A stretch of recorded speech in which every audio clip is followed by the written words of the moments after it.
지난주 말씀 여러분 다 기억하시죠? 엘리야가 바알과 아세라 선지자 850대 1로서 영적인 대결을 하여서 이겼습니다. 하나님이 완전한 승리를 허락해 주셨지요. 18장 38절 말씀에 보면 이에 여호와의 불이 내려서 번제물과 나무와 돌과 흙을 태우고 또 도랑의 물을 핥은지라 그랬습니다. 바알과 아세라는 오전부터 시작해서 저녁이 되는 시간까지 바알과 아세라의 이름을 부르면서 역사해 달라고, 은혜를 달라고, 응답해 달라고 그렇게 기도했지만 아무런 역사가 일어나지를 않았지요. 왜냐하면 죽은 신이었기 때문에 그렇습니다. 바알과 아세라는 살아있지 않은 거짓 신이었기 때문에 아무런 역사를 할 수가 없었던 것이죠. 그러나 엘리야가 여호와의 이름을 부르자 하나님께서 하늘에서 불로 내려주셔서 놀라운 응답을 주셨습니다.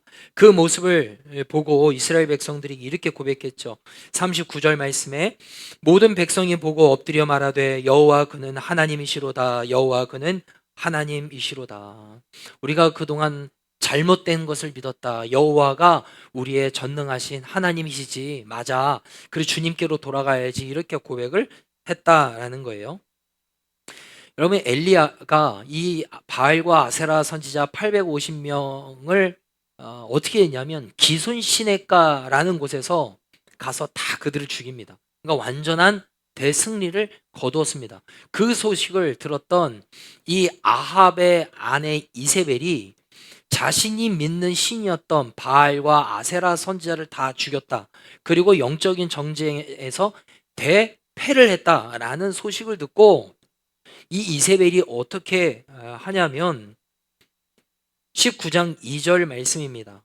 이세벨이 사신을 엘리야에게 보내어 이르되 내가 내일 이맘때에는 반드시 내 생명을 저 사람들 중 한 사람의 생명과 같게 하리라 그랬어요. 그러니까 이세벨이 지금 뭐라고 얘기를 하냐면 엘리야 너 잘 들어. 내일 이맘때면은 그러니까 24시간 뒤면은 내가 너를 잡아서 너를 죽일 거야. 네가 바알과 아세라 선지자 850명 다 죽였지. 저 사람들의 모습과 똑같이 내가 너를 그렇게 만들어 줄 거야. 라고 그냥 협박이 아니라 진짜로 그렇게 하겠다라는 거예요. 그러한 이야기를 들으니까 엘리야의 입장에서는 굉장히 당혹스러운 거죠. 당황스러운 겁니다. 왜냐하면 이 엘리야가 기대했던 반응은 어떤 것이냐면 이 이스라엘 백성들이 여호와가 참된 하나님이십니다. 그렇게 고백한 것과 같이 바알과 아합과 이세벨이 그렇게 동일하게 회개하고 돌아오기를 기대했겠죠. 이스라엘 백성들뿐만 아니라 북이스라엘의 왕과 이 왕비가 우리가 그동안 잘못된 신을 섬겼습니다. 우리가 회개합니다. 우리가 잘못된 신을 섬기니 이스라엘 백성들이 잘못된 신을 섬기게 되었습니다. 우리의 죄입니다. 우리를 용서해 주세요 하고 회개하고 돌아올 것을 기대했을 겁니다. 그런데 웬걸요? 지금 이세벨이 엘리야를 죽이려고 하는 거예요. 그러니까 당황스러울 수밖에 없는 거죠. 여러분, 사람은요 자신이 기대하는 바와 전혀 다른 반응, 다른 결과를 우리가 만나게 되면 아주 멘붕에 빠지게 됩니다. 멘붕이 어떤 그 줄임말인 줄 아시죠? 멘탈이 와르르 하고 무너지게 되는 거죠. 왜 나한테 이런 일이 생긴 거지? 왜 나한테 이런 결과가 생겼지? 이 고비만 넘어가면 다 해결될 줄 알았는데, 문제가 없어질 줄 알았는데 나에게 왜 이런 일이 생겼지? 여러분, 이런 생각이 들 때가 우리가 살다 보면 있잖아요. 이 엘리야도 지금 이런 상황에 처해지니까 무기력에 빠져버렸습니다. 그래서 어떻게 했냐? 3절에 보면 그가 이 형편을 보고 그랬어요. 이 형편이 뭐예요? 지금 이세벨이 자신을 잡아 죽이려고 하는 이 형편을 보고 그가 어떻게 했냐? 일어나 자기의 생명을 위해 도망하여 그랬습니다. 도망치기 시작했습니다. 여러분, 선지자가 누구예요? 하나님이 나에게 맡겨주신 말씀을 죽음을 무릅쓰고 해도 그 누구에게 다가가서 이 두려움을 극복하고 하나님의 말씀을 전하는 자가 선지자예요. 그런데 지금 두려워졌습니다.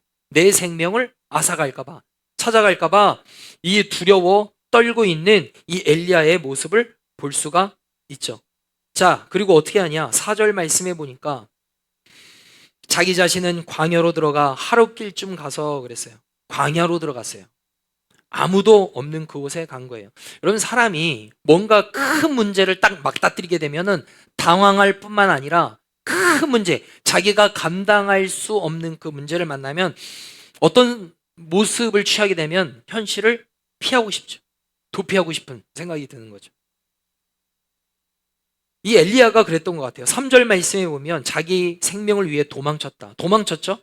그리고 4절, 자기 자신은 광야로 들어가 하룻길쯤 가서, 광야라는 거는 아무것도 없는 데예요. 근데 이 광야를 갈 때 자기의 사환을 데리고 간 게 아니에요. 사환은 두고서 나 혼자 가겠다, 이렇게 하거든요. 왜 그랬냐? 내 옆에 아무도 없었으면 좋겠다, 이거예요. 다 귀찮은 거예요. 세상 만사가 다 싫은 거죠. 다 내려놓고 싶어. 여러분, 이런 생각이 있는지 모르겠어요. 아버지의 역할, 직장, 심지어는 교회까지, 나 신앙까지, 난 다 모르겠어. 하나님도 모르겠고, 나 다 내려놓고 싶어. 가족도 싫고, 친구도 싫고, 교회도 싫고, 이런 생각 들었던 적이 혹시 있으신지요? 더 나아가서 이 엘리야가 이렇게 말하죠. 4절, 자기가 죽기를 원하여 이르되 내 생명을 거두시옵소서, 그래요.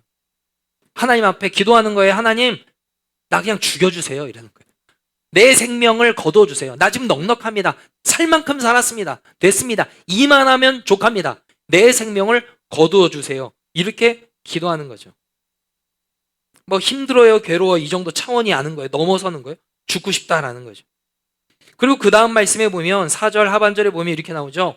나는 내 조상들보다 낫지 못하니이다. 이 말이 뭐예요? 내 조상들보다 나는 낫지 못하다. 이 말은 뭐예요? 자기 비하하기 시작을 하는 거예요. 내 조상들을 보면은 믿음의 조상들이 있어요. 그 조상들과 비교하기 시작하니까 나는 아무런 보잘것이 없는 사람이네, 이런 생각이 드는 거죠. 그러니까 남들과 비교하기 시작하면서 이렇게 살아서 뭐해? 죽지. 이런 생각이 드는 겁니다. 이렇게 살아서 뭐해? 그냥 죽어버리지. 이게 낫겠다. 이런 생각이 드는 거죠. 지금 엘리야가 완전 탈진, 번아웃이 되었습니다. 자, 이런 엘리야에게 어떤 일이 생겨나는가 보면 5절, 우리 함께 읽어볼까요? 5절 시작. 로뎀나무 아래에 누워 자더니 천사가 그를 어루만지며 그에게 이르되 일어나서 먹으라 하는지라.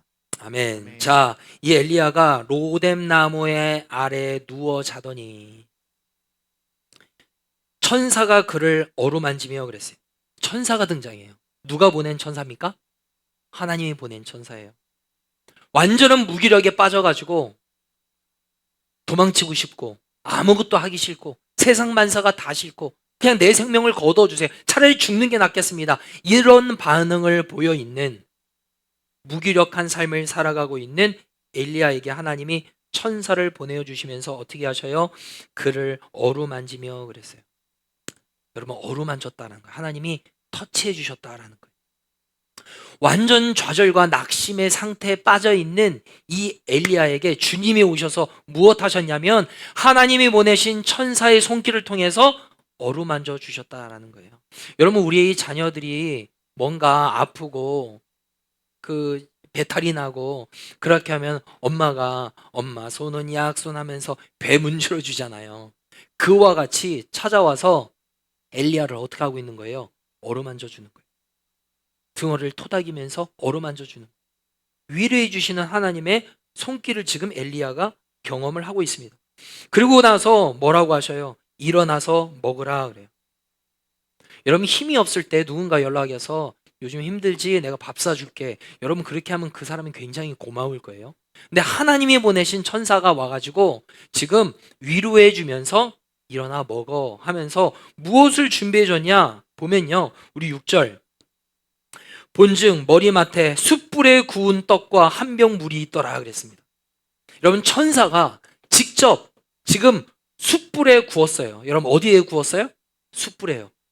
여러분, 고기도요, 그냥 불판에 구운 것과 숯불에 구워서 한 것과는 향이 달라요. 여러분, 이 천사가 지금 무엇한 거예요?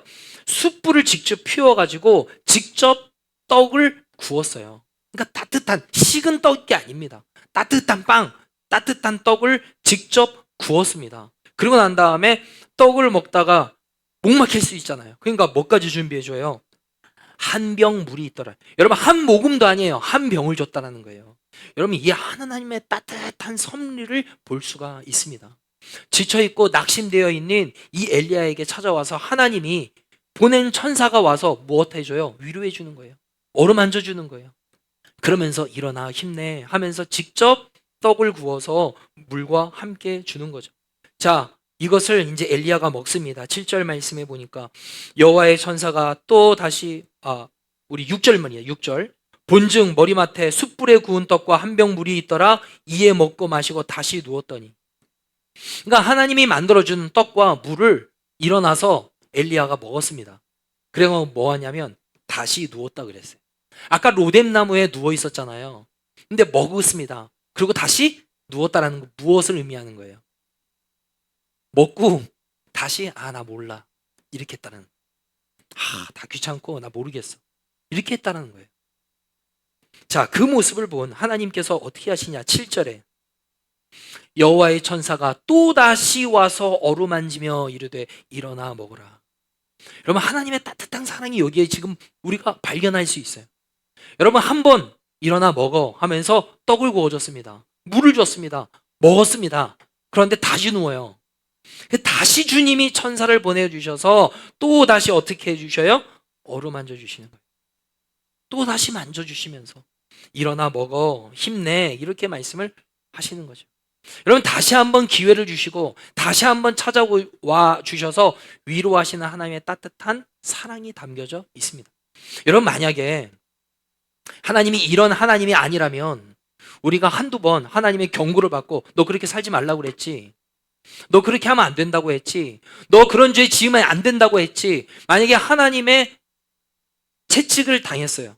그런데 또 불순종해요. 그래서 하나님이 만약에 너는 소망이 없다, 나는 너 택한 거 내가 후회한다, 만약 이렇게 하면 이 자리에 남아 계실 분이 누가 있겠어요? 주님은 다시 오셔서 주님이 위로해 주시고 어루만져 주시고 소망을 주시는 하나님의 따뜻한 모습을 우리가 볼 수가 있습니다. 그것을 경험한 엘리야가 어떻게 해요? 9절 말씀, 엘리야가 그곳 굴에 들어가 거기서 머물더니. 여러분, 이 음식물에 힘을 입어가지고 일어나서 40주 40야를 호렙산에서 머물러요. 이건 무언가 회복이 된 것 같잖아요. 그런데 이 호렙산에 올라가서 그 엘리야가 했던 거는 뭐냐면 그곳 굴에 들어가 거기서 또 머물렀다 그랬어요. 그러니까 또 뭐예요? 또 지친 거예요.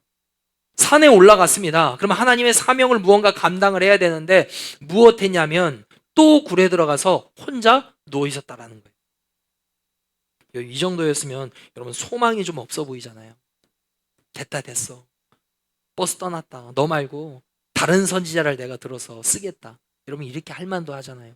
근데 주님은 그렇게 하지 않으셔요. 이 엘리야에게 찾아오셔서 이렇게 말씀하십니다. 9절 중반절에 보면 여호와의 말씀이 그에게 임하여 이르시되 엘리야야 내가 어찌하여 여기 있느냐. 하나님이 오셔서 다시 말씀하시는 거예요. 직접 오셔서. 이전에는 천사를 보내주셨는데 주님이 이제는 직접 찾아오셔요. 그래서 엘리야야 너 왜 여기 있어 라면서 타이르는 거예요. 그때 이 엘리야가 속마음을 얘기를 해요. 10절 말씀입니다.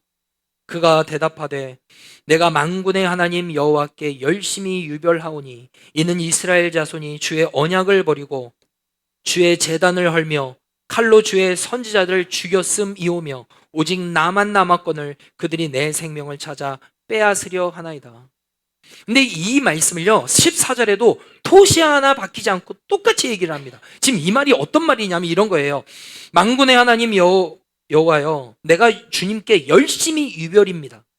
내가 하나님 열심히 믿었잖아요. 이렇게 말하는 거예요. 나 하나님 그동안 신앙생활 열심히 했잖아요. 기도생활 열심히 했잖아요. 교회 열심히 다녔잖아요. 하나님이 시키는 거 다 했잖아요. 지금 이렇게 말하는 거예요. 자, 그런데 결과가 뭐예요?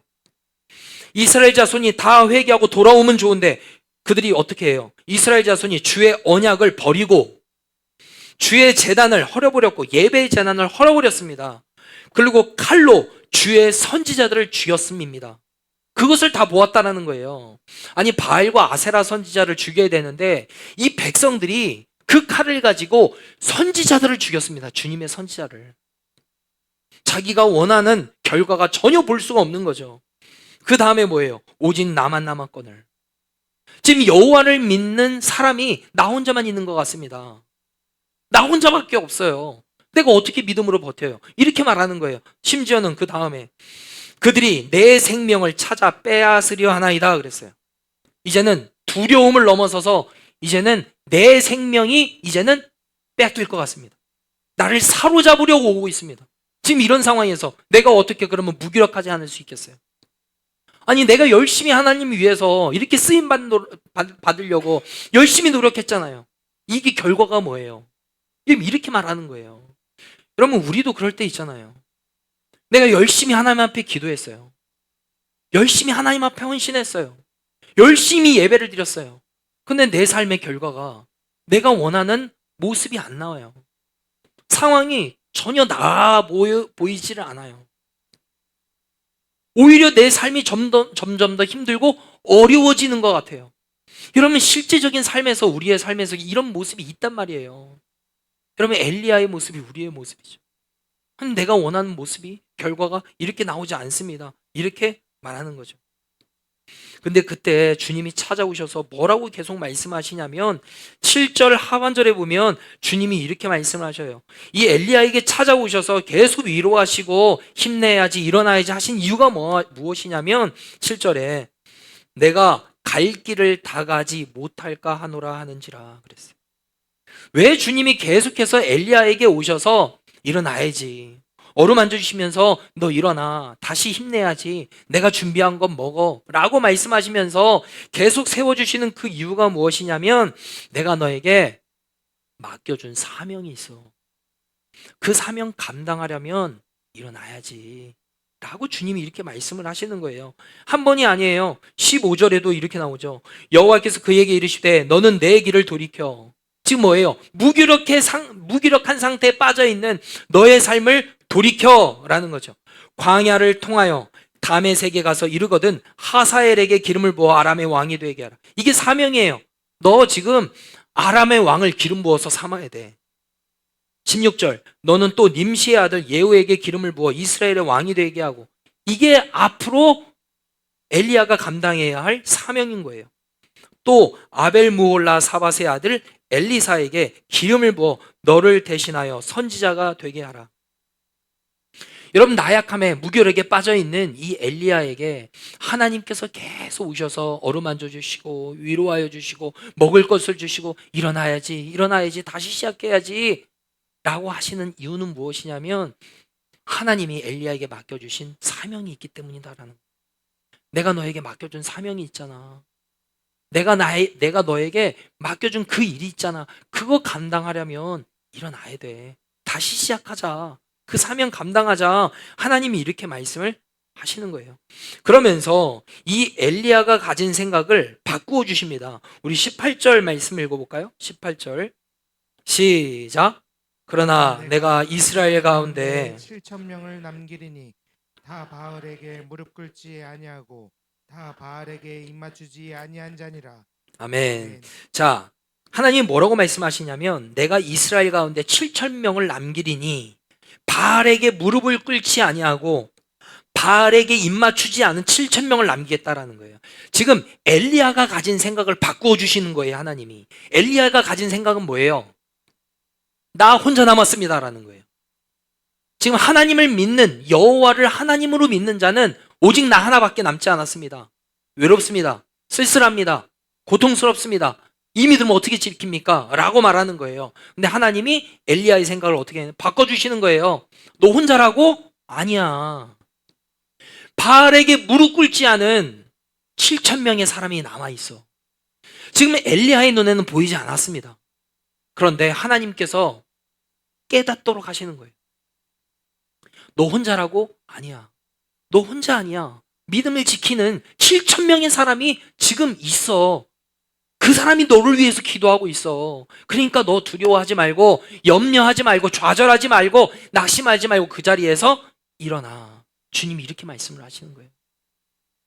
여러분, 우리는 엘리야와 같이 이렇게 생각할 때가 있어요. 아, 혼자다. 내 편이 없는 것 같아.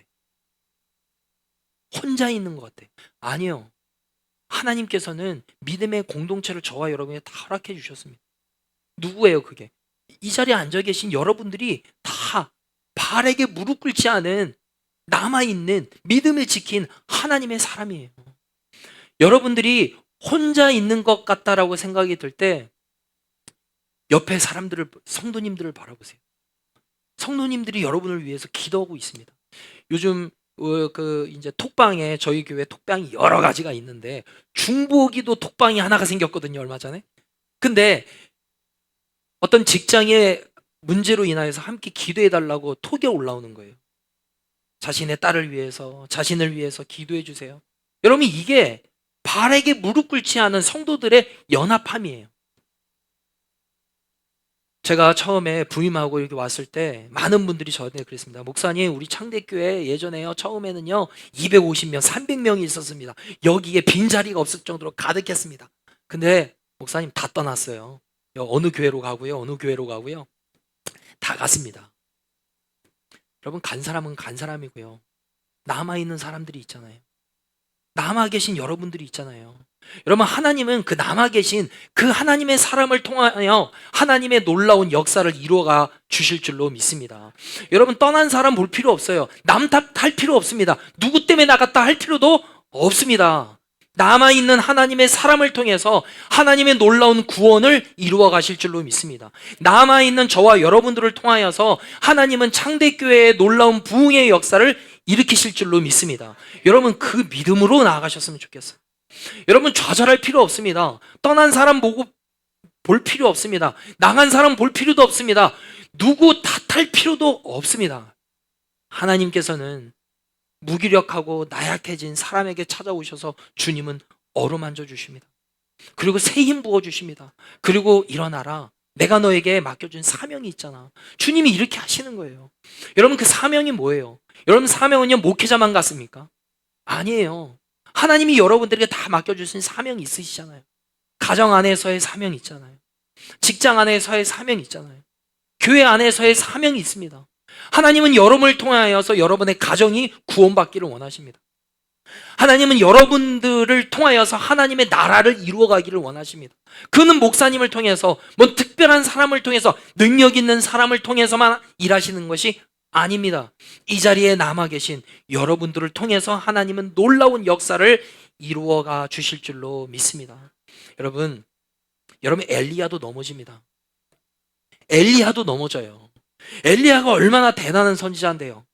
여러분, 엘리야가 넘어졌다면 우리도 넘어질 수 있는 거예요.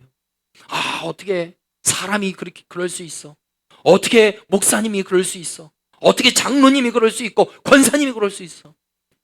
여러분, 사람이니까 그럴 수 있는 겁니다. 여러분, 다시 한번 기회를 주시는 하나님의 따뜻한 은혜의 손길, 그것이 우리에게 필요한 거예요. 자꾸 무언가 잣대를 가지고 왜 당신이 이렇습니까? 왜 이거밖에 안 됩니까? 여러분, 피곤해서 어떻게 살아요? 다시 한번 기회 주시고 용서해 주시고 품어주시는 하나님의 따뜻한 사랑이 있기 때문에 저와 여러분들이 이 자리에 있을 수 있는 줄로 믿습니다.